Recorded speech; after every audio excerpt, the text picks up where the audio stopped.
तो हेलो दोस्तों, जैसा कि आपको पता है कि हम जूलॉजी पढ़ रहे हैं और जूलॉजी के अंदर अपन बीएससी फर्स्ट ईयर की बात कर रहे हैं, जिसमें अपन फर्स्ट ईयर के अंदर पहला पेपर हमारा चल रहा है जिसका नाम है diversity of animals and evolution की हम यहाँ पे बात करते हैं। और diversity of animal and evolution के अंदर अपन पहली यूनिट चल रही है और पहली यूनिट के अंदर ही पहला चैप्टर चल रहा है हमारा जू जियोग्राफिकल रीजन्स की हम यहाँ पे बात कर रहे थे। जैसा कि आपको पता है कि बहुत सारे साइंटिस्ट थे जिन्होंने अर्थ को हमारे कुछ रीजन्स के अंदर डिवाइड किया था फ्यूनास के आधार पर, ठीक है। और उसी को अपन जू जियोग्राफिकल रीजन्स यहाँ पे कहते हैं, ठीक है। तो इससे पहले हमने कुछ बेसिक्स की बात कर ली थी। इसके अलावा हमने जो रीजन्स होते हैं उनमें पहला रीजन यानी पहली आर्कटिक रीजन हमने कंप्लीट कर लिया था। आज हम दूसरे रीजन की यहाँ पे बात करने वाले हैं। तो वीडियोज आपको अच्छी लगती है तो लाइक जरूर कर लें और चैनल को सब्सक्राइब जरूर से कर लें। यहाँ पे पूरा कोर्स आपको फ्री ऑफ कॉस्ट पढ़ाने वाले हैं अपन लोग, ठीक है। तो चलिए वीडियो को अपन स्टार्ट करते हैं। तो देखिए, आज के वीडियो के अंदर अपन ओरिएंटल रीजन की बात करेंगे। इससे पहले अपन पहली आर्कटिक रीजन की ऑलरेडी बात कर चुके हैं और ओरिएंटल रीजन के अंदर हम देखेंगे कि क्या इसके फिजिकल फीचर्स होते हैं, क्या इसकी बाउंड्रीज होती है, कहाँ तक ये ओरिएंटल रीजन फैला हुआ है। ओरिएंटल रीजन अपने आप में बहुत इंपॉर्टेंट रीजन हो जाती है क्योंकि इसके अंदर इंडिया हमें देखने को मिलता है, तो इसीलिए एग्जाम के अंदर यही मोस्टली पूछा जाता है। तो इसको आप बहुत ध्यान से पढ़िएगा, बहुत ज़्यादा इंपॉर्टेंट ये हो जाता है, ठीक है। इसके अंदर अपन क्या देखेंगे कि ओरिएंटल रीजन की बाउंड्रीज क्या है, कहाँ तक ये कवर्ड है। इसके अलावा इसके अंदर कौन कौन से फ्यूना यानी कि एनिमल्स कौन कौन से पाए जाते हैं। पहले मैं आपको थोड़ी बेसिक की जानकारी दे दूँ कि कुछ साइंटिस्ट थे जिनमें से एक फेमस साइंटिस्ट हुए वेलेस नाम के साइंटिस्ट, जिन्होंने पूरी अर्थ को 6 जू जियोग्राफिकल रीजन्स के अंदर डिवाइड किया, जिनका बेस इन्होंने लिया था कि जितने भी इनवर्टिब्रेट्स या वर्टिब्रेट्स हमारी पृथ्वी पर पाए जा रहे हैं, अर्थ पर पाए जा रहे हैं, उनके बेसिस पर इन्होंने इनको 6 रीजन्स के अंदर डिवाइड किया और इन 6 रीजन्स को ही जू जियोग्राफिकल रीजन्स कहा जाता है। जिनमें दूसरा रीजन आप पढ़ रहे हैं जिसे अपन ओरिएंटल रीजन कहते हैं, ठीक है। तो देखिए, ओरिएंटल रीजन कुछ इस तरीके से यहाँ पे हमें दिखाई देता है, ठीक है। ये जो आपको ब्लू कलर की लाइन दिखाई दे रही है इसे वेलेस लाइन कहते हैं क्योंकि इसी के द्वारा इन्होंने क्या किया था, इसको डिवाइडेशन किया था। तो ओरिएंटल रीजन के अंदर हम पढ़ेंगे क्या क्या वो मैं आपको बता देता हूँ कि सबसे पहले हम इसकी बाउंड्रीज देखेंगे, फिर हम इसके फिजिकल फीचर्स देखेंगे, फिर हम इसके अंदर पाई जाने वाली फ्यूनास की बात करेंगे और इसका डिवाइडेशन है यानी कि ये कितने सब रीजन्स के अंदर बटा हुआ है इसके बारे में हम बात करेंगे। तो देखिए, सबसे पहले हम ओरिएंटल रीजन की बाउंड्रीज देख लेते हैं कि ये कहाँ तक फैला हुआ है। तो this region include the Indian sub continents Ceylon, Burma, Philippines, Formosa and sketch China from the north of this region where the Himalaya are present.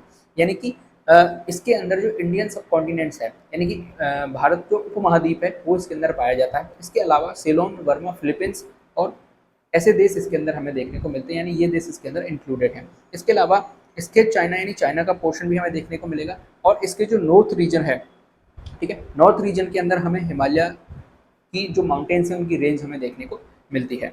The Arabian Sea is present on the west side, यानी इसके जो west side है, west side में हमें Arabian सी देखने को मिलेगा। यहाँ पे हमें अरब सागर देखने को मिलेगा, अरेबियन सी देखने को मिलेगा। There is no physical boundaries in the south west corner, यानी कि इसके साउथ वेस्ट कॉर्नर पर कोई भी फिजिकल बाउंड्रीज नहीं है क्योंकि इसके नीचे साउथ की तरफ तीनों तरफ पानी ही पानी भरा हुआ है इस ओरिएंटल रीजन के, ठीक है। तो इस तरह से हमने इसकी बाउंड्रीज की बात कर ली कि इसकी बाउंड्रीज किस प्रकार से है। यहाँ पे आप देखिए कि यहाँ से यहाँ तक ये ओरिएंटल रीजन है हमारे सामने, ठीक, ये ओरिएंटल रीजन है। तो आप इसका देखिए नीचे की तरफ बिल्कुल समुद्र है, सी है, यहाँ पे कोई भी फिजिकल बाउंड्री प्रेजेंट नहीं है। और ऊपर की तरफ पहली आर्कटिक रीजन है और पहली आर्कटिक रीजन से और यहाँ तक लेकर अपन इसे क्या कहते हैं, ये जो एरिया है ये पूरा ओरिएंटल रीजन रखा गया है जिसके अंदर आपको इंडिया देखने को मिलेगा, साइलोन देखने को मिलेगा, फिलीपींस, बर्मा, ये जो देश हैं ये सारे इसके अंदर इंक्लूडेड रहते हैं, ठीक है। तो ये हमने इसकी बाउंड्रीज देख ली। अब अपन बात करेंगे इसके क्लाइमेट के बारे में कि इसका क्लाइमेट किस तरीके का रहता है। तो this region has tropical and temperate region, यानी कि यहाँ पे ट्रॉपिकल और टेम्परेट रीजन हमें देखने को मिलते हैं। इस तरह का क्लाइमेट हमें देखने को मिलता है। समशीतोष्ण प्रकार का वातावरण यहाँ पे हमेशा बना रहता है। In the north east of Asia rain forest is present towards the western desert, यानी कि इसका जो एशिया का नॉर्थ वाला पोर्शन है यानी ऊपर की तरफ है, वहाँ पे हमें रेन फॉरेस्ट यानी कि वर्षा वन देखने को मिलते हैं। वहीं इसका जो वेस्टर्न वाला पोर्शन है यहाँ पे हमें डेजर्ट देखने को मिलता है जहाँ पे थार का मरुस्थल है, ठीक है, वो हमें देखने को मिलता है। The remaining part show plains and rivers and therefore this region show different type of condition, यानी कि इसके अलावा जो बचा हुआ जितना भी पार्ट है उस पार्ट के अंदर हमें रिवर्स देखने को मिलेंगी, समतल जमीन देखने को मिलेगी, प्लेन्स हमें देखने को मिलेंगे। और इसके अलावा बहुत सारे डिफरेंट टाइप के कंडीशंस भी हमें यहाँ को देखने के लिए मिलते हैं। So there is more vegetation and more fauna is seen, इसी भिन्नता के आधार पर, इसी विविधता के कारण हमें यहाँ पे बहुत ज़्यादा मात्रा में फ्यूनास देखने को मिलते हैं यानी कि एनिमल्स देखने को मिलते हैं, और वेजिटेशन यानी कि वनस्पति भी हमें बहुत ज़्यादा भिन्न भिन्न प्रकार की यहाँ पे देखने को मिलती है। अब अपन इसकी बात कर लेते हैं, इसको क्लासीफाई करते हैं। तो ये 4 सब रीजन्स के अंदर इसको क्लासीफाई किया गया है। पहला है इंडियन सब रीजन, दूसरा है सिलोन सब रीजन, तीसरा है इंडो चाइना सब रीजन और चौथा है इंडो मलयन सब रीजन। इन सब रीजन के अंदर इसे डिवाइड किया गया है, ठीक है। चलिए आगे अपन बात करते हैं फ्यूना ऑफ ओरिएंटल रीजन, यानी कि ओरिएंटल रीजन के अंदर फ्यूना कौन कौन से पाए जा रहे हैं, यानी कौन कौन से एनिमल्स पाए जाते हैं, ठीक है। तो the fauna of oriental region shows resemblance that of Ethiopian region, यानी कि जो ओरिएंटल रीजन के अंदर जो फ्यूना पाए जाते हैं वो इथोपियन रीजन के अंदर जो फ्यूना पाए जाते हैं उनके साथ थोड़ी सी समानता रखते हैं। इथोपियन रीजन कहाँ पे पाया जाता है वो आप देख लीजिए, यहाँ पे जो अफ्रीका वाला कॉन्टिनेंट्स है, अफ्रीका वाला कॉन्टिनेंट्स के अंदर इथोपियन रीजन अपन जिसे कहते हैं उसके अंदर जितने भी फ्यूना पाए जाते हैं उनके साथ थोड़ी बहुत क्या रखते हैं, समानता रखते हैं ओरिएंटल रीजन, क्योंकि ये दोनों आपस में कैसे हैं, पास पास हैं। ठीक है, Hence, some geographists have attempt to place Ethiopian Oriental region in the Paleotropical region, यानी इसीलिए ये जो समानता दिखा रहे हैं, इसी समानता के कारण जो कुछ ग्राफिस्ट हैं वो इथोपियन और ओरिएंटल रीजन को पैलियोट्रॉपिकल रीजन के अंदर कंसिडर करते हैं, दोनों को एक साथ यहाँ पे कंसिडर करते हैं। ठीक है, अब अपन बात करते हैं फ्यूना कौन कौन से देखेंगे, अपन फिशेज की बात करेंगे, फिर अपन एम्फीबियंस की बात करेंगे, देन रेप्टाइल्स की बात करेंगे, बर्ड्स की बात करेंगे और मेमल्स की हम यहाँ पे बात करने वाले हैं। सबसे पहले हम यहाँ पे बात करेंगे फिशेज इन ओरिएंटल रीजन। इन ओरिएंटल रीजन के अंदर कौन कौन सी स्पीसीज हैं फिशेज की जो हमें देखने को मिलती हैं।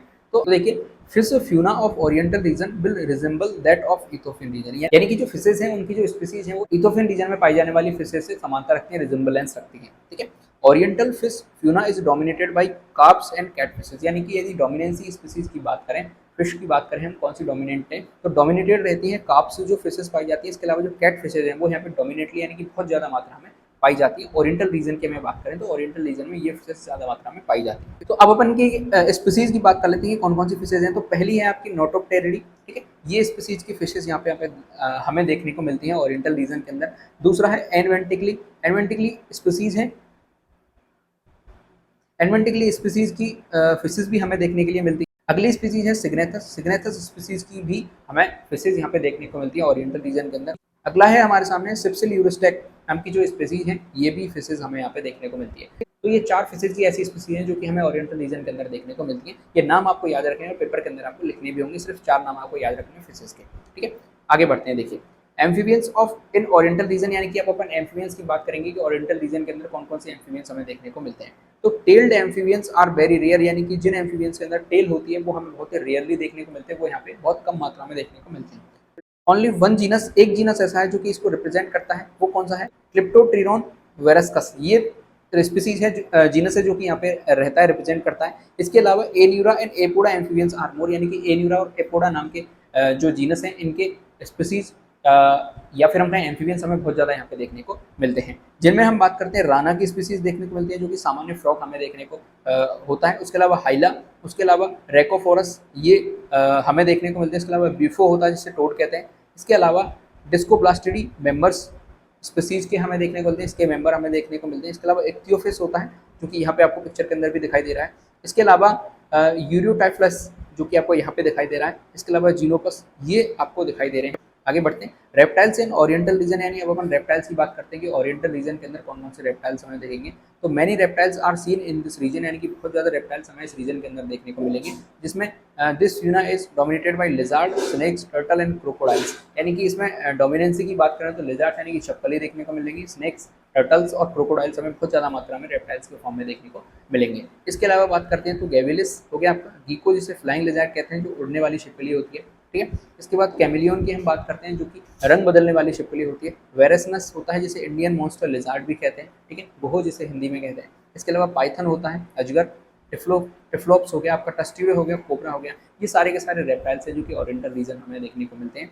और आपको पता भी होगा इंडिया के अंदर ये हमें आसानी से देखने के लिए मिल जाता है, तो यहाँ पे आप आसानी से देख सकते हैं। ठीक है, इन दिस रीजन जीनोप्टेलिडी, यूरोप्टेलिडिया फॉर्म आर एक्सक्लूसिव, यानी ये फॉर्म है आपकी जो कि एक्सक्लूसिवली हमें यहाँ पे देखने को मिलती है। चलिए अब अपन वर्ड्स की बात कर लेते हैं कि वर्ड्स में कौन कौन से हैं जो कि हमें ओरिएंटल रीजन के अंदर देखने को मिलेंगे। तो in this region 66 families are of birds are included, यानी कि लगभग 66 फैमिलीज हमें वर्ड्स की यहाँ पे देखने को मिलेगी, जिसमें आपका हनी गाइड्स हो गया, वुड पैकर हो गया, हॉर्नबिल हो गया, पिकॉक हो गया, ऐसे ही कुछ फैमिलीज हैं जो कि हमें ओरिएंटल रीजन के अंदर देखने को मिलेगी। यानी कि अपन इंडिया में रहते हैं, इंडिया के आसपास के जितनी भी कंट्रीज हैं उनके अंदर जो सामान्यतः हमें ह्यूमन्स देखने को मिलते हैं, जानवर देखने को मिलते हैं, उन सबको हम इसके अंदर कंसिडर कर सकते हैं, ओरिएंटल रीजन के अंदर कंसिडर कर सकते हैं। एग्जाम्पल यहाँ पे आपको थोड़ी ईजी हो जाएंगे यहाँ पे। ठीक है, अब ऐसे ही बात करेंगे अपन मेमल्स की। मेमल्स इन ओरिएंटल रीजन की बात करें तो this region include 30 mammalian families की हम बात करेंगे, जिसमें आपका श्रीव हो गया, इस पिक्चर के अंदर आप देख सकते हैं। इसके अलावा रैबिट हो गया, कैनिस हो गई, कैट हो गई, आई हो गया जिससे हाइना भी कहते हैं, जिस पिक्चर के अंदर आप देख सकते हैं। स्यूस हो गए, इक्वस हो गया, राइनोसिरोस हो गया, ग्रेट एप्स लाइक ऑर्गेनोटॉन, गिवोन gorilla, chimpanzee Ailurus, Himalaya panda जिसे कहते हैं, वो यहाँ पे आप देख सकते हैं। ये जो ऑर्गेनेटन है ये यहाँ पे दिखाई दे रहा है आपको। इसके अलावा कैमल हो गया। ऐसे ही कुछ मैमल्स हैं जो कि हमें आसानी से इंडियन ओरिएंटल या फिर ओरिएंटल रीजन के अंदर हमें देखने को मिल जाते हैं।